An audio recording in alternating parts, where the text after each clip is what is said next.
En esta clase vamos a estudiar el tercer nivel jerárquico de organización de la estructura de las proteínas. En este nivel vamos a encontrar ya con la arquitectura final que adoptará la cadena polipeptídica. Cuando nosotros abordamos en las clases anteriores la estructura primaria, nos centramos preferentemente en enlaces covalentes que formaban el enlace peptídico. Cuando estudiamos estructuras secundarias, vimos cómo patrones regulares de puentes hidrógenos entre carbonilos y aminos eran los que estabilizaban los diferentes elementos de estructura secundaria.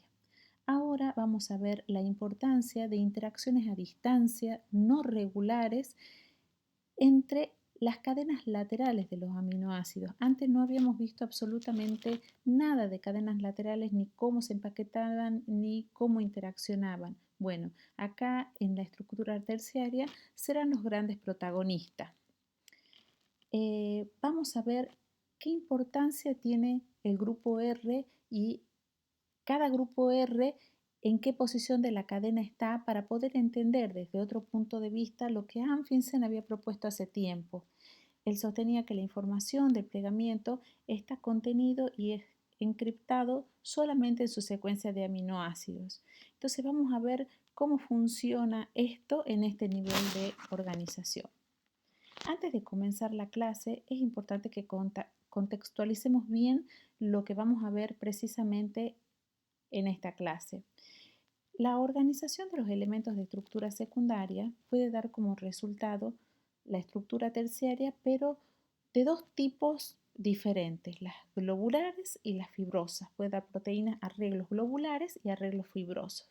Como ejemplo de las proteínas, de los arreglos fibrosos, estudiamos el modelo que presentó Pauling, no sé si lo recuerdan, de la triple cadena del colágeno, y cómo cada una de estas cadenas interaccionaba entre ellas, el patrón de interacción y cómo se formaba esta estructura. Cuanto a las proteínas globulares, son desde el punto de vista estructural, obviamente, muchísimos más interesantes, ya que combinan de modo Lego las estructuras secundarias y supersecundarias que ya estudiamos para formar arquitecturas compactas que sostienen una función biológica definida. Y durante el resto de la clase vamos a ocuparnos de ellas. Acá estamos viendo un esquema de la organización tridimensional de una cadena polipeptídica. Acá creo que pueden diferenciar claramente los elementos de estructura secundaria que ya conocemos. Por ejemplo, aquí tenemos una alfa hélice, no es tan marcado, pero está estabilizada por el patrón de puentes hidrógenos I+4. Y aquí tenemos también una hoja beta, donde también tendrá su patrón de puentes hidrógenos, dependiendo, acá no podemos ver bien si es paralela o antiparalela, dependiendo de eso entre las distintas hebras. Hasta ahora, como he dicho, no hemos visto absolutamente nada de qué pasa con los grupos R de los aminoácidos, de cada uno de los residuos, porque las interacciones que estabilizaban estas dos estructuras que les estoy mostrando tenían que ver con puentes hidrógenos de átomos que estaban en la cadena polipeptídica principal. Vamos a ver ahora cómo interaccionan estos grupos R. Ustedes saben perfectamente, cuando estudiaron con el doctor Diaz-Ricci, que los aminoácidos pueden tener grupos R polares y apolares. Y dentro de los polares, algunos que eran dadores y otros que eran aceptores de hidrógeno. Entonces, si hay dos aminoácidos de grupos polar, un dador y un aceptor de hidrógeno, lejos quizá en la secuencia de la estructura primaria, y se pueden encontrar y establecer una interacción puente hidrógeno. En este caso, les recuerdo, no tiene nada que ver con los grupos dadores y aceptores que hay en el enlace peptídico. Esto es de los grupos R. Y como pueden ver, no tiene ningún patrón definido de formación. También existen otras interacciones que son muy importantes y que las vamos a ver en esta animación. Acá lo que estamos viendo son, hemos dicho que también había aminoácidos que tenían grupos no polares. Y lo que hace un grupo no polar, la fuerza impulsora más fuerte que tiene el plegamiento de una proteína tiene que ver con esconder en algún lugar preservado del disolvente a estos grupos polares. Los grupos alquilos de los aminoácidos involucrados en este tipo de interacciones son alanina, valina, leucina, isoleucina y algunos aromáticos como por ejemplo fenilalanina y tirosina. ¿Qué hacen estos aminoácidos? Normalmente se van hacia una región interior de la proteína y entre ellos suelen estar más agrupados. Es lo que se conoce como interacción hidrofóbica y lo hemos visto también en el plegamiento como los responsables del colapso hidrofóbico en el momento que mete todos estos aminoácidos adentro y los residuos R quedan todos juntos preservados de la acción del disolvente. Bien.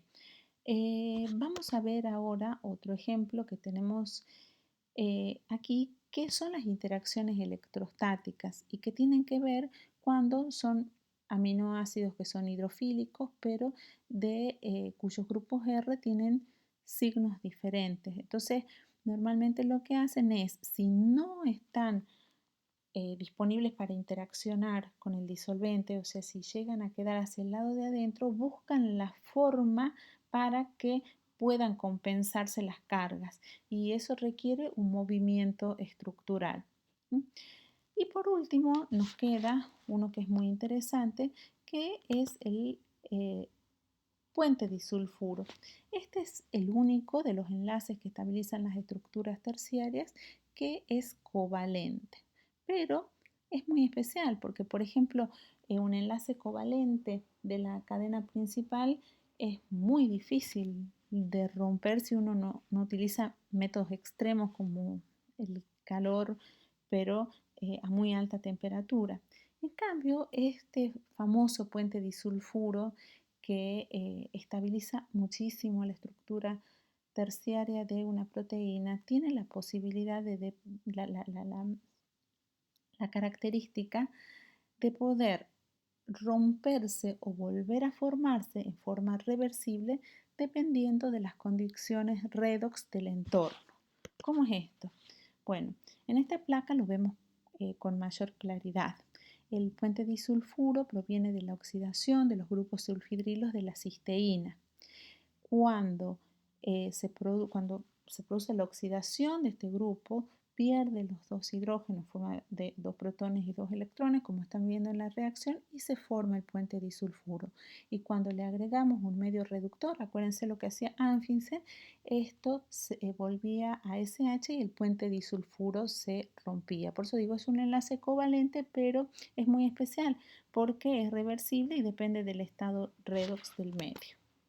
Y como resultado de todo este conjunto de interacciones que estudiamos, la estructura secundaria y las interacciones entre los distintos elementos de estructura secundaria y supersecundaria, tenemos esta magnífica composición, la sumatoria de todos los efectos o sea, de todas las energías producidas por cada una de las interacciones genera el efecto entálpico que se opone al entrópico, como lo hemos visto en el video donde analizamos la parte termodinámica, y vuelve al proceso de plegamiento de proteínas un proceso termodinámicamente favorable. Ahora bien, lo que vamos a estudiar ahora tiene que ver con el hecho de que en la estructura tridimensional es totalmente homogénea o hay regiones de plegamientos definidos que interaccionan con otras. Bueno, en general los sistemas biológicos se describen y se comportan como sistemas modulares. La naturaleza, del mismo modo que la ingeniería que le copió a la naturaleza, tiende a construir objetos grandes combinando partes o módulos más pequeños de forma independiente. ¿Por qué? Porque esos módulos pequeños son más difíciles de controlar si funcionan o no funcionan. Entonces la naturaleza es oportunista. Lo que hace es reutiliza lo que le funciona bien en lugar de reinventarse. Entonces la inclusión o la exclusión de módulos diferentes de combinación permite que se realicen nuevas y tareas más complejas mediante módulos que ya funcionaban y generando nuevas funciones y evolucionando de ese modo. Lo hace tipo lo que les muestra en esta placa es como dos proteínas distintas, según combinen sus elementos modulares a forma de Lego, pueden llegar a hacer o procesar eh, entidades diferentes. Ahora vamos a ver bien.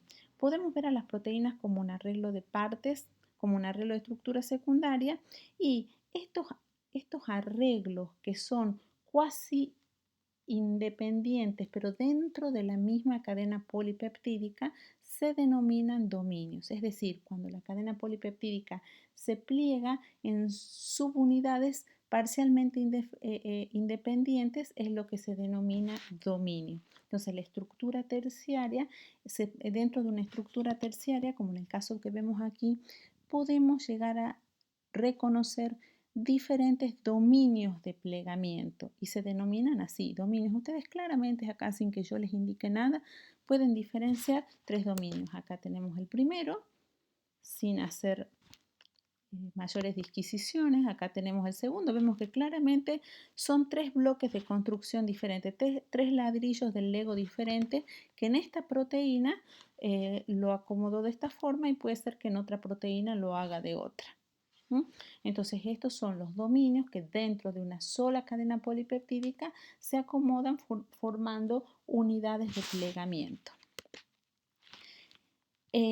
Ahora, ¿cuántas formas de plegarse tiene una estructura tridimensional? Bueno, si uno piensa, tendría un número astronómico de formas de plegamiento y sin embargo no es así. Existen unas cuantas formas de plegamiento por el tema de las restricciones de qué cadena lateral puede interaccionar con cuál otra sin molestarla a la del lado, básicamente. Entonces existen claras restricciones respecto a la posibilidad de empaquetamiento de los elementos de estructura secundaria para obtener un óptimo que les permita siempre mantener los residuos hidrofóbicos en el corazón de las proteínas y los hidrofílicos alrededor para que la proteína sea soluble. Las proteínas son solubles en medio acuoso. Por ejemplo, en su plasma sanguíneo tienen muchas proteínas que están perfectamente disueltas y no es que no tengan aminoácidos hidrofóbicos, sino que los tienen escondidos y han dejado todos los polares en la superficie para poder disolverse.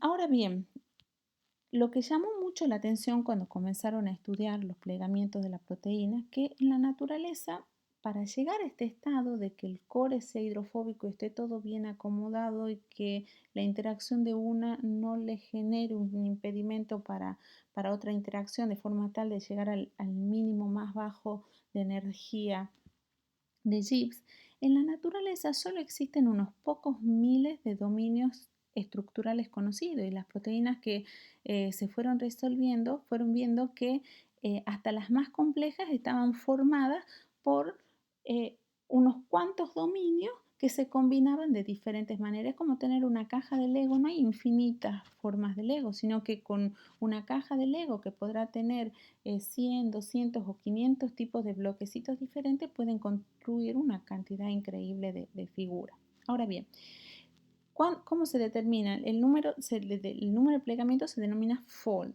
y este número varía según las definiciones, pero basándonos en una base de datos muy fiable de dominios de proteínas que se llama SCOPE, en la naturaleza de momento se han podido identificar solamente 1300 tipos de plegamiento diferentes. O sea, el número no es infinito y tiene que ver con esto que venimos hablando. Ahora bien, vamos a avanzar con el cuarto nivel de organización y corresponde a la estructura cuaternaria. La estructura cuaternaria, como ya conocen, implica la asociación estable de dos o más cadenas polipeptídicas. Y a su vez esas cadenas polipeptídicas pueden tener dos o más dominios, o sea, no confundan lo que es el dominio con lo que son las subunidades en una estructura cuaternaria. Ese concepto es muy importante que lo tengan claro y cualquier duda lo podemos discutir.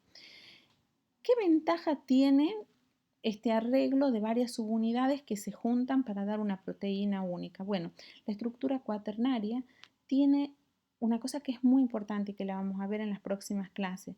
tiene la posibilidad de modular la actividad biológica de las proteínas. Ahora, ¿qué fuerza mantienen unidas a estas cadenas polipeptídicas, estas 2, 5, 10 o 50 cadenas polipeptídicas? Bueno, son exactamente las mismas fuerzas que hemos estudiado para la estructura terciaria, hidrofóbicas, polares, electrostáticas y también de puente hidrógeno.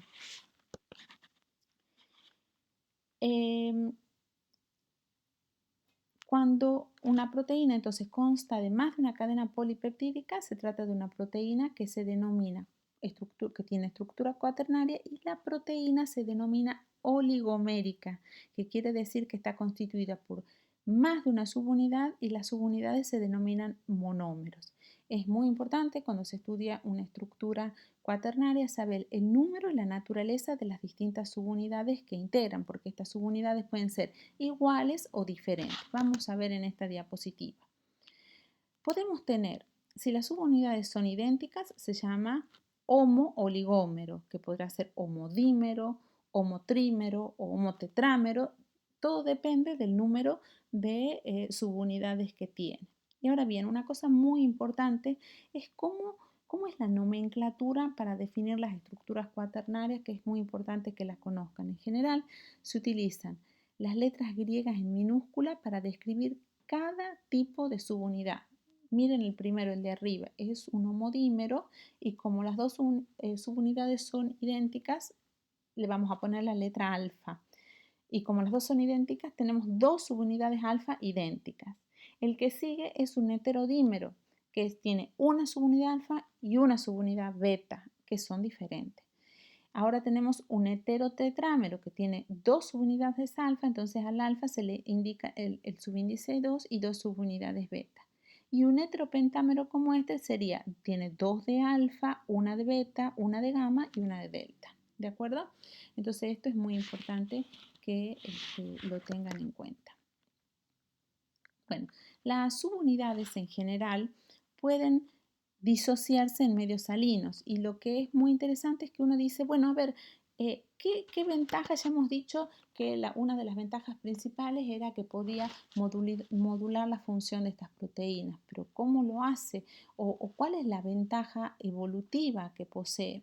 Bueno, ¿por qué la naturaleza se construye en forma modular? Porque ahorra, no tiene que reinventarse, ahorra. Evolutivamente provienen de genes más cortos que si funcionan bien, de la forma que funcionan, es tan compleja la estructura que algo probado lo uso para otra cosa. Además, se transcribir una gran cadena polipeptídica puede ser mucho más complejo desde el punto de vista regulatorio. Entonces se transcriben proteínas más cortas con mayor facilidad y generan una respuesta rápida. Tienen las posibilidades de ser regulables. ¿Por qué? Esto lo vamos a estudiar en la clase que viene porque tienen propiedades que significan alostéricas. Alos significa otro. Quiere decir que lo que le pasa a una subunidad le repercute en la otra subunidad. Y a través de cambios conformacionales pueden sufrir fenómenos de cooperatividad que lo vamos a estudiar muy bien en la clase que viene. Y como ventaja físico-química, normalmente en las superficies de interacción de las proteínas, cuando interaccionan cada una de las subunidades, normalmente hay muchos residuos hidrofóbicos, hay residuos con cargas no compensadas y cuando se unen las dos subunidades, esa superficie queda compensada y por eso es también termodinámicamente más favorable la interacción. Y ahora vamos a ver simplemente a modo como nota de color algunos ejemplos famosos, como por ejemplo la cápside de un virus que suele estar constituida, este es de la hepatitis B, por más de 60 subunidades que están exquisitamente ensambladas, con las regiones de contacto proteína-proteína entre cada una de las subunidades que encajan casi como un rompecabezas.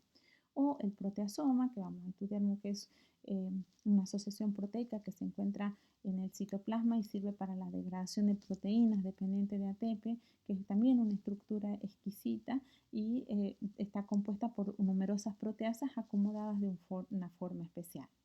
Bueno, con esto terminamos la clase de estructura de proteínas y vamos a ver en los siguientes videos las clases de la función de las proteínas. Vamos a ver la función de transporte y después la función catalítica.